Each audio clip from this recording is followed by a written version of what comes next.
on time, just like you said you would. There are tiny cracks of light underneath me, and you say I got it wrong, but I try hard to uncover them.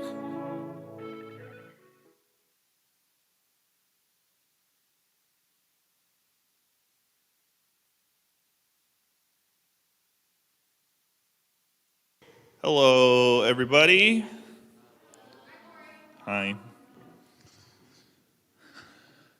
How's everybody doing this week? Good. Meh. School going well so far? Oh, that's a more positive response than I thought I would get. That's good. You're over the back to school blues and now you're used to it? Almost. You had it, and you also had a short weekend, so that helps. Well, welcome everybody. I'm happy that you're all here. My name's Corey. I run the show. This is the show. It's a great show, right? You can't possibly already have a question. What are you doing? What are you holding, Alex? What are you doing? What is that? I have no idea. Okay, Gianna, what is your question? That was the intro. Oh, that's mean. Okay, well, so a couple of things that we're going to talk about before we actually get started. Number one, we were supposed to do kiddie pool kickball last Saturday over the long weekend, and instead we had rain and lightning and it was muddy on the field, so we did not play. But that means that we are playing tonight instead. Yeah, so you are all more than welcome to come back this evening at 5 p.m. When we normally do our high school service. Instead, we are playing kiddie pool kickball, and I think you should all come back. Yes. Any high schoolers that want to be there can. It's a mixed event, so anybody who wants to come can come. Yes. You can invite a friend. That's totally fine. Seven friends max. Is that okay? Livy, yes. There will be food after we play. It'll be mystery food. It'll just be a giant piece of meat of some kind. That's not true. It won't be. It won't be that. It'll be pizza. It's a pizza. Pizza's easier. So anyway, so I really want you guys to come back. If you can, do it. We'll be here at 5. We'll probably finish up sometime between 7 and 8, including food and stuff. So I hope to see you all there. If you have not played kiddie pool kickball before, wear something that can get wet, because you will get wet. I would also encourage you to wear sunscreen, but I know that you probably will ignore that. But you should wear sunscreen because we will be outside, and it'll be a good time. You'll fall down, but you will not get hurt, hopefully. So it'll be great. Sounds good? Just once again, like we did last week, how many of you think you're going to come tonight? 1, 2, 3, 4, 5, 6, 7, 8, 9, 10, 11, 12, 13, 13-ish? Okay, sounds good. I just want to make sure I have enough food, because the worst thing would be to have not enough food. All right, so we'll see you there tonight then. I hope to see you all here. And then additionally, we have the lock-in coming up on the 24th and 25th of this month. So that's not next Saturday. Oh, actually, you know what? I don't even know. Is that 2 Saturdays from now? It feels like that's too soon, but it might be when it is. Yeah, so it's not this Saturday, it's the next Saturday. Okay? We've already sent out emails to probably all of your parents. If you haven't seen that email, or your parents haven't, there is a link. You do have to sign up for the lock-in. Okay? So if you have not signed up and your parents have not signed you up for the lock-in, you do need to do that, because we need to make sure we have your medical info on file. Yes? Where is what? It's an online form. If you go on the Student Ministries Facebook page, there is a link to it. I posted it last week. Okay? And then we should have already sent your mom an email as well. Yes. You can bring up to this. For this one, I'm going to say up to 16 friends. I'm just making up numbers. It doesn't matter. You can invite, anybody can come. It's totally fine. You do still have to, they still have to sign up though, okay? Was there any other questions about the lock-in? Yes. In the back, Livy. And who is that sitting next to you, Livy? I can't see. The light's on my face. Oh, okay. Hey, Kate. What are your questions? The 24th and the 25th. That's a Friday and Saturday. Yes. There's no bedtime. We are not sleeping. There is a schedule, but there will be time in which you can do whatever. This is your last question, Aubrey, and then there won't be any sleeping, so you won't be woken up. Yes, MJ. You can have your phones. Yes, Livy.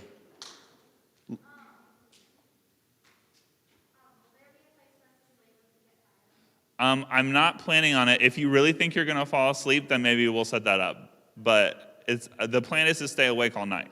There will be a movie in here at about 4 or 5 a.m. You could potentially pass out during that. Aubrey, you're out of questions. Yes, over here. There are no other lock-ins planned right now, but it'll be something that we do again.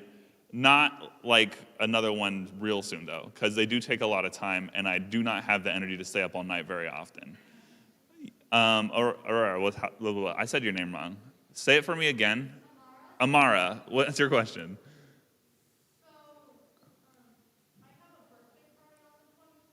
Yeah. Let me talk to you about that after. I don't know, is the answer. Kate, yes. There's an online link. We will email your parents again. It is also on the student ministry Facebook page, okay? There's a post about the lock-in, and the link is in the post. Back. You can. We'll have caffeine, though. Yes. We are doing logos. Have you not gotten the calendar, Aubrey? They're in the lobby, and they also were mailed to your house. You probably have. Yes, we are doing logos, but that's a couple months away, so we haven't talked about that yet. Okay, I'm going to stop the questions there because I think we've taken up a lot of time for questions. If you have any other questions, though, feel free to come and ask me. The majority of the lock-in is just going to be here and in the other building. We'll be here all night. You're supposed to not sleep. If you fall asleep, we won't do anything to you, but the plan is to stay up all night and be playing games the entire time.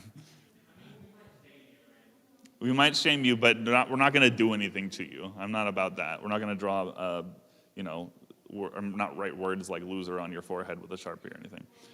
Okay, so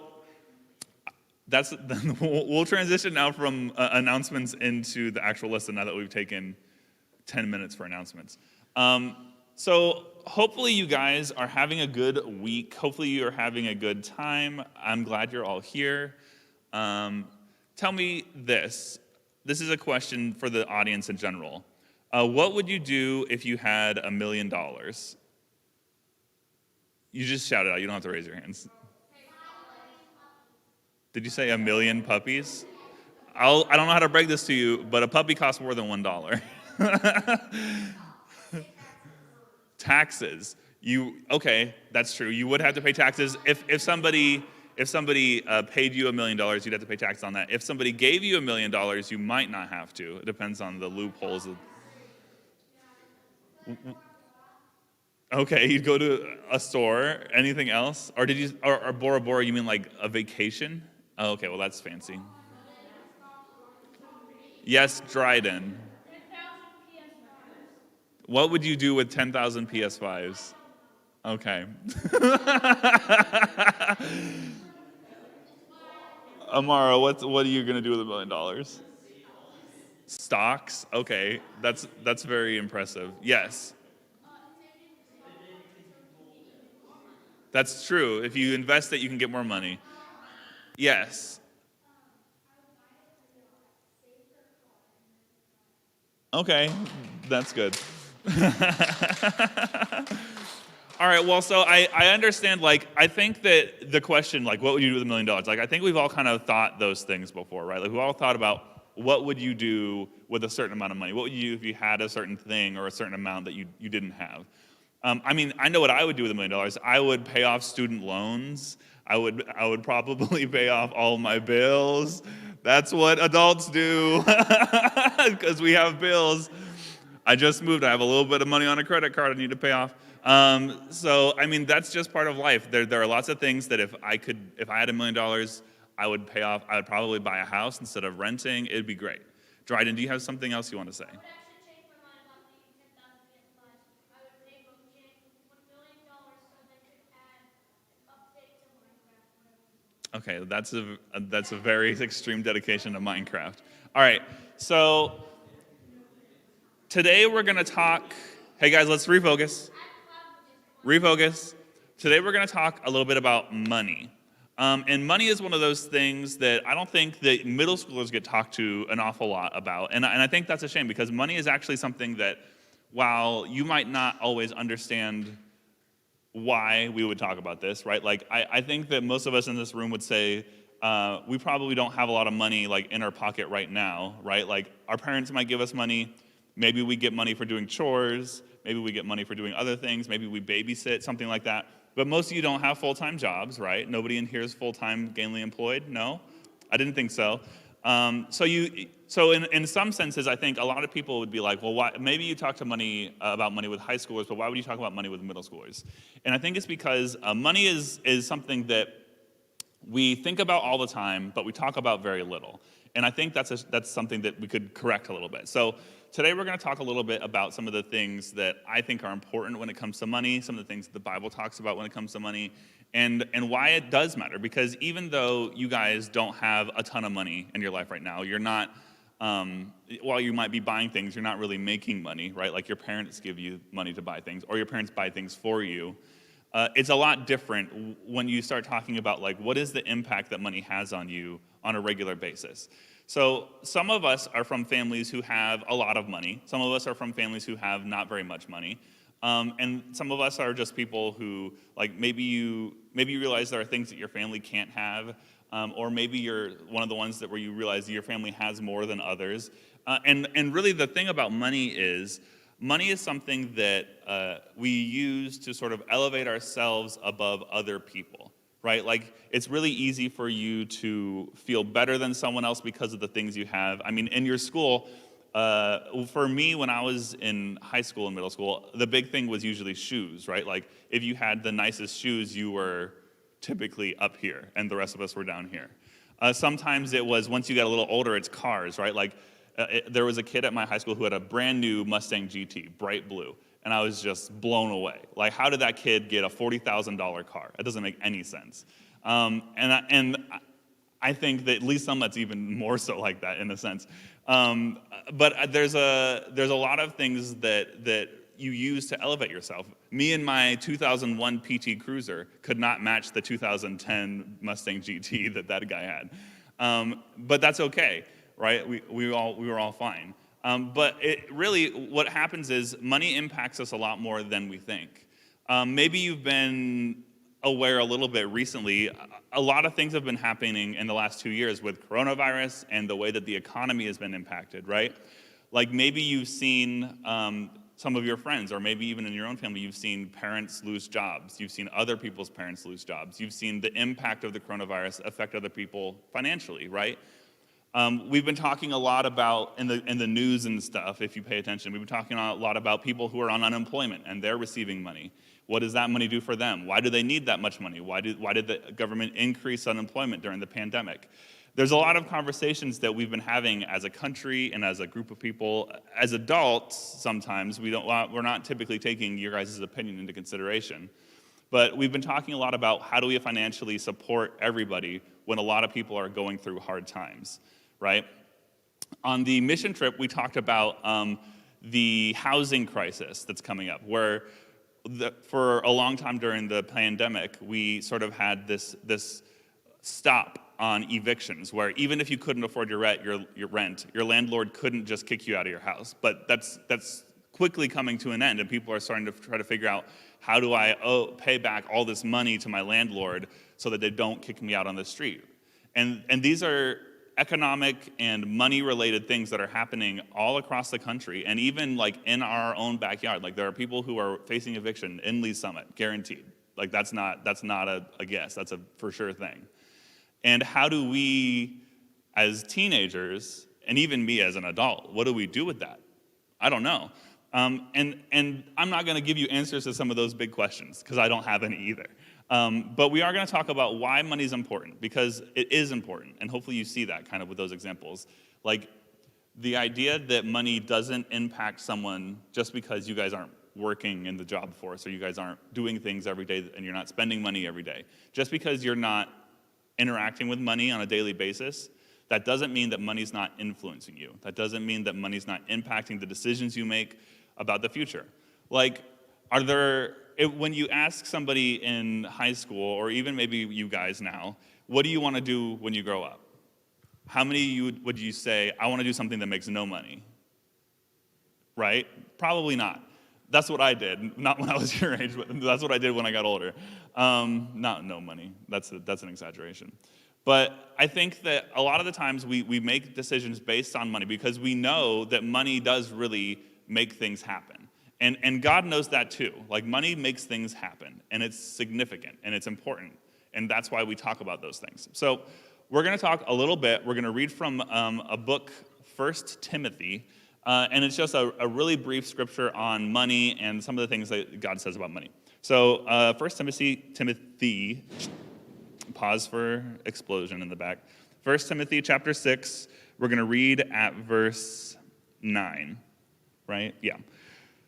But if we have food, too far. But those who desire to be rich fall into temptation, into a snare, into many senseless and harmful desires that plunge people into ruin and destruction. For the love of money is a root of all kinds of evils. It is through this craving that some have wandered away from the faith and pierced themselves with many pangs. So, have you guys heard that verse before, or at least the last part of it? Money is the root of all evil. Have you ever heard somebody say that? What do you think that means? Anything in particular? Yes, Livy. Okay, it makes you greedy. Anything else? Gianna? I didn't hear what you said. Okay, yeah, it makes you think you're above. Yes, Dryden. Okay, yeah. Alex? Power in some ways. Yes, go ahead.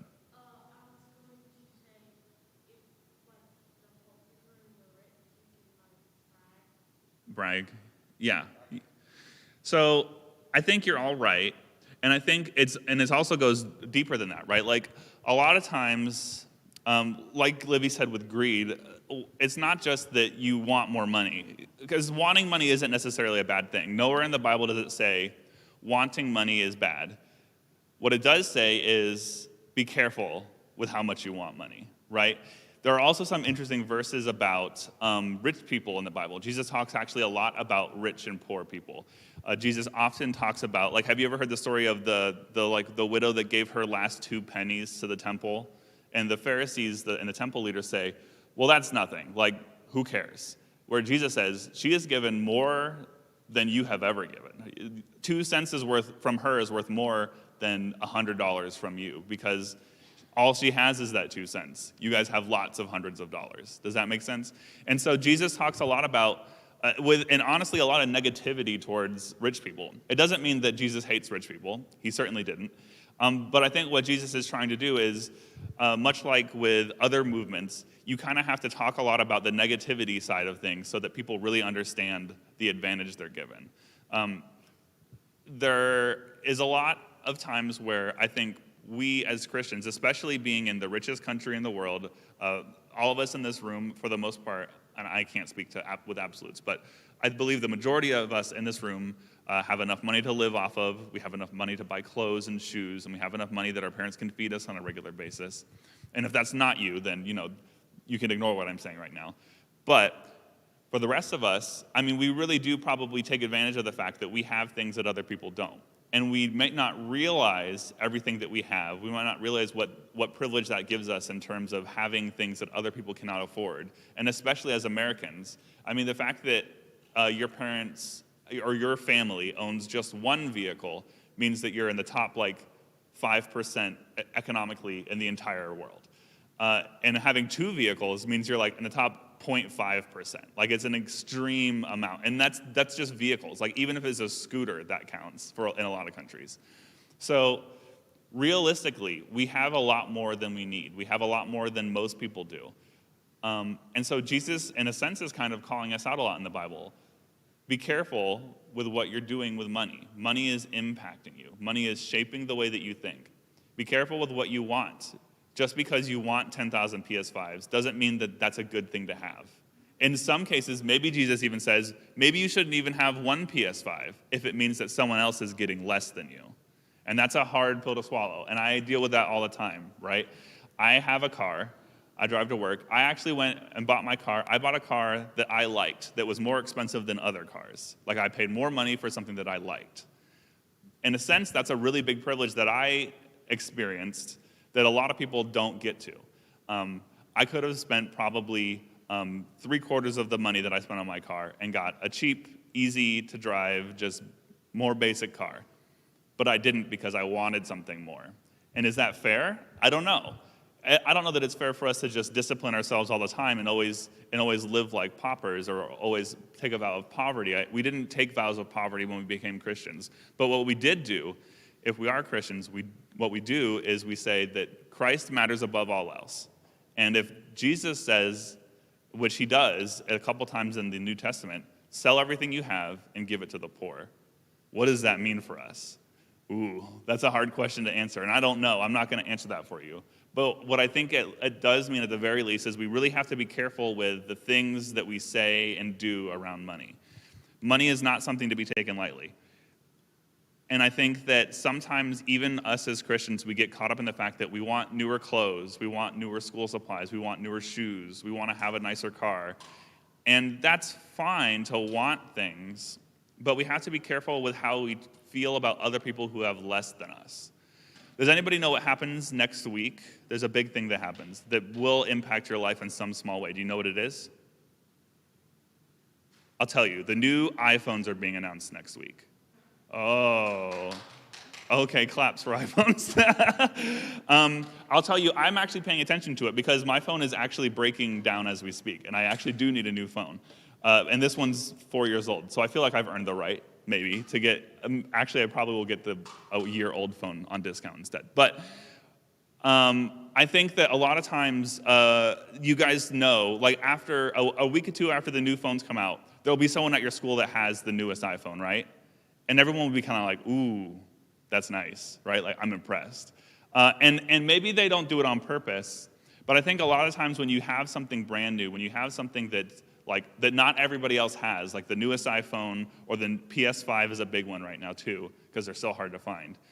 It's hard for you not to sort of feel like, yeah, I have this, check it out. Like, yeah, it's pretty cool.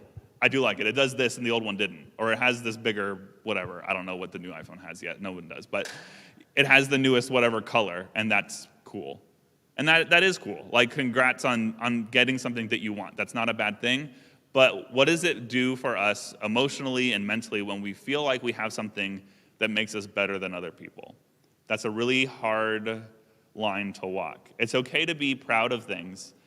It's okay for you as an adult, I think, to be proud of your job, to be proud of the success you've had, whether that be financial or otherwise. But make sure that you're not holding that success over other people. Make sure that you guys don't take the fact that maybe your parents do make more money than somebody else at your school. That's not something for anybody else to even know. Why does that matter? It shouldn't matter, because just because MJ's dad makes more than my dad, does that mean that I'm less than MJ is? No, that doesn't make any sense. So we have to be careful with the way we talk about people. We have to be careful with the way we talk to other people. And that's what Jesus is talking about, and that's what Timothy is talking about in the Bible here.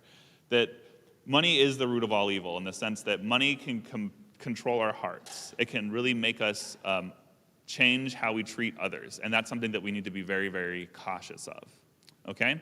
So we're going to talk a little bit more about money in small groups where we can kind of delve into the subject a little bit deeper. But what we're going to do is we're going to wrap up, we're going to pray, and I just want you guys to sort of think on some of the things that we've been talking about. Think about the ways that maybe money has impacted you. Think about maybe the things that you know about money in your family. And understand that we're talking about this because it is something that's okay to talk about.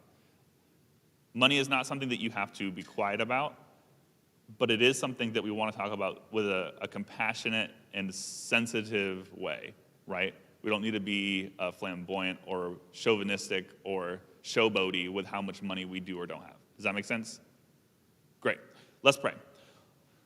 Lord Jesus, thank you so much for giving us time and energy to talk about things that matter to you and matter to all of us. Money is a weird subject. It's something that, honestly, I don't think we talk about very often because it sometimes makes us feel a little bit uncomfortable. Help us to be aware of the ways that we have things that other people don't. Help us to be cautious in the way that we treat other people because of the things that we do or don't have. Let us be symbols of love and light to the people of this world that we interact with throughout the rest of the week and throughout the rest of the day. And help us have a great time for the rest of today and also later on this evening. Okay? Thank you very much. Amen. All right. So we are going to break up into groups again. We actually might need to break up into different groups today because I feel like there's a lot of older. How many of you are 6th grade right now? Okay.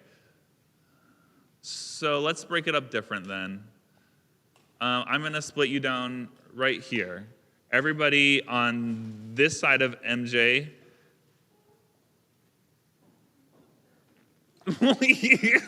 Okay, fine. No more movement. On this side of MJ is going to go with Brandy. Do you want to stay in here again? Okay. On this side of Gianna, starting at Gianna going this side, you're going to go with me into the other room, okay? Okay. Break.